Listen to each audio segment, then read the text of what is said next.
ஓம் ஸ்ரீ தாரா நேயர்களுக்கு வணக்கம். எல்லாரும் நல்லா இருப்பீங்கன்னு சொல்லி நினைக்கிறோம். நாங்களும் ரொம்பவே நல்லா இருக்கோம். இன்னைக்கு இந்த வீடியோல எதை பத்தி நம்ம பார்க்க போறோம் அப்படின்னு சொல்லி பாத்தீங்கன்னா, இப்போ வந்துட்டு வீட்டுல நிறைய பேர் வந்துட்டு பூஜை அறைக்கு பக்கத்துலயே, அதாவது பூஜை ரூம்லயே வந்துட்டு ஒரு ஷெல்ஃப் மாதிரி வச்சு அங்க சாமி படம்லாம் வச்சு பூஜை வந்துட்டு பண்ணிட்டு இருக்காங்க.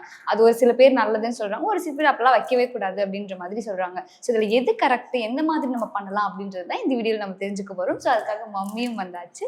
Hi mummy. ஹலோ. எப்படி இருக்கீங்க? நல்லா இருக்கு. ஊருக்குலாம் போயிட்டு வந்தாச்சா? ஜாலியா இருக்கா? ஜாலியாவா? ஹாஸ்பிட்டல் வந்துட்டு வர ஜாலி. அதை நம்ம அப்புறமா பேசுவோம்.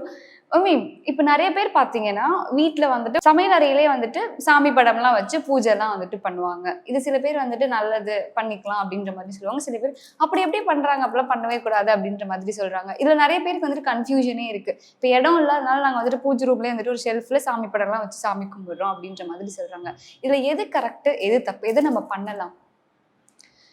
என்ன கேட்டிங்கன்னா, பூஜை ரூமை நீங்கள் கிச்சனில் வைக்கக்கூடாது தான் சொல்லுவேன். வைக்கக்கூடாது. ஓகே. ஏன்னா பூஜை ரூமில் நிறைய பேர் நான்வெஜ் தான் சாப்பிட்றீங்க. ஆமா. அப்போ நான்வெஜ் சமைக்கிறீங்க, நல்லா கறியும் மீனும் வறுத்து அவங்க சாமிக்கும் அந்த வாசனையை கொடுக்குறீங்க. ஒன்று. ரெண்டாவது, எச்சி பாத்திரம் அங்கே தான் போடுறீங்க. சாப்பிட்டுட்டு கை அலம்புறது, எச்சி பாத்திரம் போடுறீங்க. இதெல்லாம் வந்து அங்கே ஒரு சாமிங்கிறது வந்து ஒரு சுத்தமாக இருக்கணும்.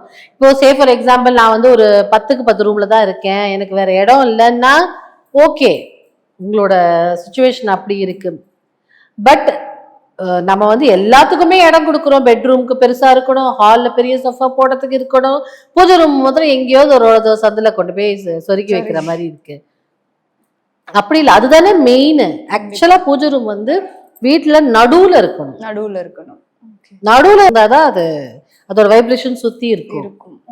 நீங்க ஒரு ஷெல்ஃப் வைக்கிறீங்களோ ஏதாவது ஒண்ணுன்னா வீட்டின் நடுப்புறம், நடுவுல நடு ஹால்ல நான் சொல்ல வரல, ஜென்ரலா ஒரு வீட்டோட அமைப்பு ஒரு ஸ்கொயராவோ ரெக்டாங்கிளாவோ ஒரு மனை இருந்ததுன்னா அந்த பூஜை ரூம் வந்து நடுவுல வர்ற மாதிரி நீங்க வீடு கட்டணும். கட்டுறவங்க இல்ல வீடு வாடகை போறவங்க ஏதோ இப்பெல்லாம் ரெடிமேடா அழகா ஷெல்ஃப் விக்குது, அந்த மாதிரி வாங்கி நீங்க வந்து ஹால்ல வச்சுக்கோங்க. ஹால்லன்னா எல்லாரும் வந்து சாஞ்சிக்கிற இடத்துல அப்படி எல்லாம் வேண்டாம். சில வீட்டுல எல்லாம் ஷெல்ஃப் இருக்கும், ஷெல்ஃபுக்கு கீழேயே சோஃபா போட்டு உட்காந்து வச்சிருப்பாங்க. வெளில இருந்து வர்றவங்க என்ன தீட்டு தொட்டிட்டு வராங்களா, நம்ம வீட்லயே தீட்டு தொட்டு இருக்குப்போம், அதெல்லாம் அங்க உட்காந்து இருப்பாங்க. நமக்கு ஒண்ணும் இல்லை, அவங்க அந்த ஆட்களுக்கு கஷ்டம் தானே. ஒரு சுத்தமான இடத்துல நம்ம பூஜை ரூமுங்கிறது நம்மளோட பர்சனல், நம்மளோட உள்ளம் மாதிரி. அப்போ அதுக்கு வந்து ஒரு நல்ல இடத்துல தானே இருக்கும், நல்ல வைப்ரேஷன் இருக்கணும். அங்க நீங்க செய்யற பூஜையின் தன்மை தான் அந்த வீட்டுக்கே இருக்கு, அந்த வீட்டுல இருக்க மக்களுக்கே போய் சேருது. அப்படின்னா அது இன்னும் எவ்வளவு நல்லா நீங்க வச்சுக்கணும். கண்டிப்பா. இப்ப பேருக்கு நானும் பூஜை வைக்கிறேன், பேருக்கு நானும் விளக்கேத்துறேன்னு விளக்கேத்துறது, பேருக்கு நான் பூஜை பண்றேன்னு பூஜை பண்றது, பூஜை பண்ணும்போது மைண்ட் வந்து வேற எங்கேயாவது வேற ஏதாவது நினைக்கலாம். நான் தப்பு சொல்லல, மிச்சவங்க மேல வைத்தறிச்சல் படுறது, கோவப்படுறது, அப்படி பூஜை செய்யறதுல அர்த்தமே இல்லையே. 5 நிமிஷம் பண்ணாலும் மனசார பூஜை பண்ணுங்க. ஆனா நீங்க என்ன பண்றீங்க, மிச்சத்துக்கெல்லாம் கபோர்டு கட்டிக்கிறீங்க. என்னோட சாரீ நல்லா இருக்கணும், என்னோட ட்ரெஸ்ஸஸ் நல்லா இருக்கணும், படிக்கிறதுக்கு ஒரு ரூமு, டிவி பாக்குறதுக்கு ஒரு ரூமு, இதெல்லாம் வச்சுக்கிறீங்க. எது இம்பார்ட்டன்டோ அதுக்கு விட்டுடுற என்ன அர்த்தம்? கண்டிப்பா.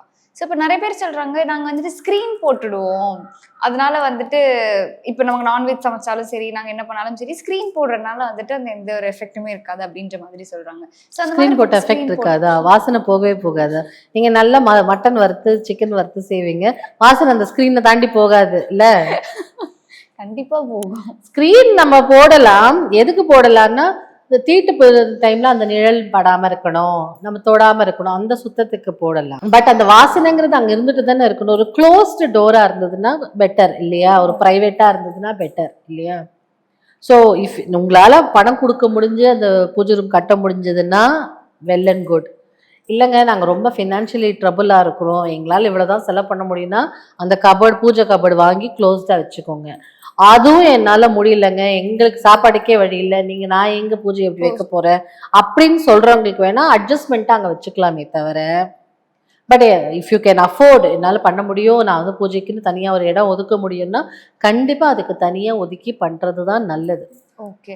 மம்மி நீங்க சொன்னீங்க இப்ப ஃபேமிலில இருக்கும்போது ஒரு அம்மா இருப்பாங்க, அப்பா இருப்பாங்க. பூஜை ரூமுக்குன்னு ஒரு தனி ஸ்பேஸ் வந்துட்டு ஒதுக்கணும் அப்படிங்கிறத அவங்க சொல்லுவாங்க. இப்போ மேக்ஸிமம் வந்துட்டு பேச்சுலர்ஸ் தனியா இருக்காங்க.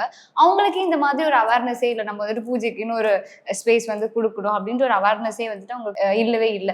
மேக்ஸிமம் கோயிலுக்கு போவாங்களே தவிர, வீட்ல வந்துட்டு ஒரு சாமி படம்னு வச்சு ஒரு விளக்கேத்தணும், சாமி கும்பிடணும் அப்படின்ற மாதிரியான விஷயங்கள அவங்க ஃபாலோ பண்றதே இல்ல. சோ அவங்க என்ன மாதிரியான விஷயங்கள ஃபாலோ பண்ணா இன்னும் நல்லா இருக்கும்? சி இப்போ பேச்சுலராக இருக்கேன், இல்லை நான் வந்து ஸ்பின்ஸ்டராக இருக்கேன், நான் வந்து ஒரு ஹாஸ்டலில் தங்கியிருக்கேன்.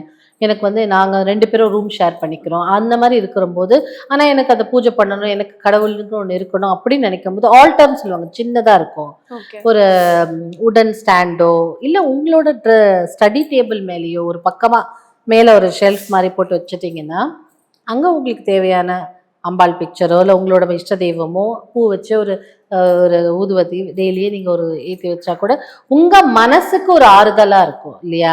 ஓகே. பூஜை எதுக்காக பண்றது? சாமி கேக்குதா? இல்ல. நமக்கு ஒரு சில விஷயம் நடக்கணும்.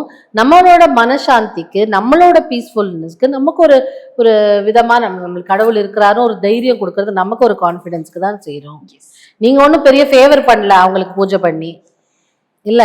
நம்மளோட செல்ஃபிஷ்னஸ்க்கு தான் நம்ம பூஜை பண்றோம். இன்னும் பெரிய தியாகம் பண்ற மாதிரி நான் பூஜை ரூம் கட்டிட்டேன் பெருசா, அதெல்லாம் தியாகம் இல்லை, நீ உன் குடும்பத்துக்கு பண்ற அவ்வளவுதான். So you should do that. And இந்த மாதிரி ஹாஸ்டல்ல இருக்கேன் இல்லை நான் வந்து பேச்சுலரா இருக்கேன் அப்படின்னு நினைக்கும் போது தனியா ஒரு பக்கமா ஒரு ஆல்டர் மாதிரி வச்சு சில பேருக்கு நம்பிக்கை இருக்கும், சில பேர் வேற இதுல இருப்பாங்க, நம்ம பண்றது பிடிக்காம இருக்கும். இப்போ நீங்க உங்களோட ஸ்பேஸ்ல ஒரு சின்னதா வேணா வச்சுக்கலாம். ஓகே. அது பக்கா பூஜை ரூம் சொல்ல முடியாது, நம்மளோட மனசுக்கு ஆறுதலுக்காக வச்சுக்கலாம். ஓகே. அந்த மாதிரி இருக்க இடத்துல டெய்லி விளக்கு வைக்கணுமா? விளக்கு வைக்கணும்னு அவசியம் இல்லை, கேண்டில் கூட வச்சுக்கலாம்.